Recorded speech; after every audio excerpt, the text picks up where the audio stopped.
തെരഞ്ഞെടുപ്പ് ഫലം പുറത്തു വന്നപ്പോൾ ഞാൻ ഏറ്റവും കൂടുതൽ ശ്രദ്ധിച്ചത് കേരളത്തെക്കാൾ ഉപരി തമിഴ്നാട്ടിലേക്കായിരുന്നു.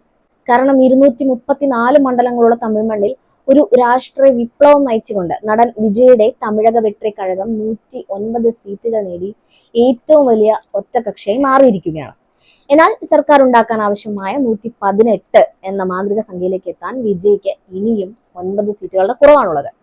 തമിഴ്നാടിന്റെ ചരിത്രത്തിൽ സാധാരണയായി ഒരു മുന്നണിക്ക് വ്യക്തമായ ഭൂരിപക്ഷം ലഭിക്കാറാണ് പതിവ്. എന്നാൽ ഇത്തവണ ആർക്കും ഭൂരിപക്ഷമില്ലാത്ത ഹങ് അസംബ്ലി എന്ന സങ്കീർണമായ അവസ്ഥയിലേക്കാണ് കാര്യങ്ങൾ നീങ്ങിക്കൊണ്ടിരിക്കുന്നത്.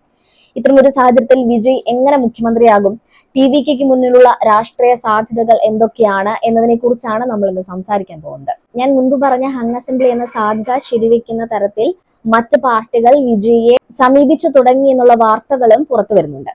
അതും ഞാൻ ഇതിനോടൊപ്പം ഒന്ന് ചേർത്ത് പറയുകയാണ്.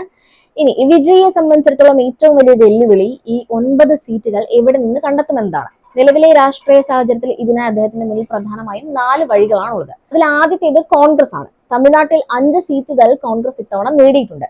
DMK സഖ്യത്തിന്റെ ഭാഗമാണെങ്കിലും കഴിഞ്ഞ കുറച്ച് ദിവസങ്ങളായി കോൺഗ്രസ് നേതൃത്വം വിജയുമായി ചർച്ചകൾ നടത്തുന്നുണ്ടെന്നാണ് പുറത്തുവരുന്ന സൂചനകൾ.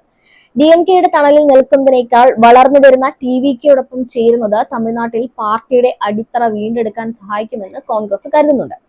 രണ്ടാമത്തെ പ്രധാന ഘടകം PMK ആണ്.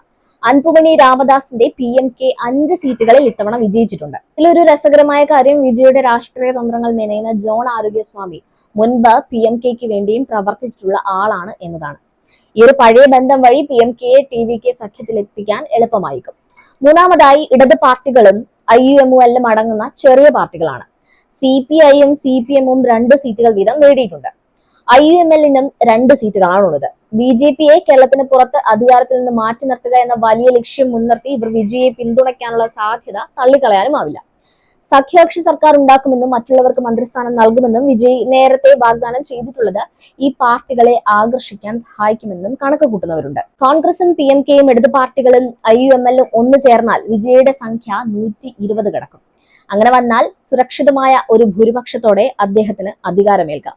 നാലാമത്തെ സാധ്യത AADMKയുടെ പിന്തുണയാണ്. എന്നാൽ ഇത് വിജയെ സംബന്ധിച്ചിടത്തോളം അല്പം അപകടം പിടിച്ച ഒന്നാണ്. പുറത്തുനിന്ന് പിന്തുണ നൽകാൻ AADMK തയ്യാറായാലും 2.5 വർഷം വീതം മുഖ്യമന്ത്രി സ്ഥാനം പങ്കിടണം എന്നതടക്കമുള്ള കടുത്ത നിബന്ധനകൾ അവർ മുന്നോട്ട് വെച്ചേക്കാം എന്നും വിലയിരുത്തപ്പെടുന്നുണ്ട്. അങ്ങനെ നോക്കുകയാണെങ്കിൽ ഇത് വിജയ് അംഗീകരിക്കാൻ സാധ്യത വളരെ കുറവാണ്. കൂടാതെ BJPയുമായി ഒരു തരത്തിലുള്ള വിട്ടുവീഴ്ചയ്ക്കും തയ്യാറല്ലെന്ന് വിജയ് ഉറപ്പിച്ച് പറഞ്ഞു കഴിഞ്ഞിട്ടുണ്ട്. BJPയുമായി ചെറിയ രീതിയിൽ പോലും ബന്ധമുള്ള ഒരു സഖ്യം തന്റെ പാർട്ടിയുടെ ഭാവി തമിഴ്നാട്ടിൽ തകർക്കുമെന്നാണ് അദ്ദേഹം പറയുന്നത്.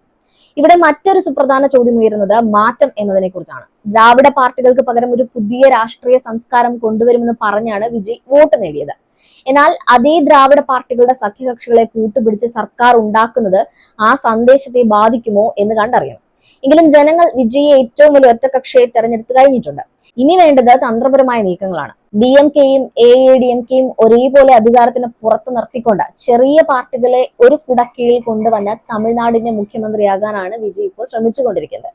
വിജയ് എന്ന രാഷ്ട്രീയക്കാരന്റെ പക്വത അളക്കപ്പെടുന്ന നിമിഷങ്ങളാണ് ഇനി വരാനിരിക്കുന്നത്. അദ്ദേഹം ഈ കടമ്പ എങ്ങനെ മറികടക്കുമെന്നും തമിഴ്നാടിന്റെ ഭരണം എങ്ങനെ ഏറ്റെടുക്കുമെന്നും നമുക്ക് കാത്തിരുന്ന് കാണാം. ഈ വിശകലനത്തെ കുറിച്ചുള്ള നിങ്ങളുടെ അഭിപ്രായങ്ങൾ താഴെ കമന്റ് ചെയ്യുക.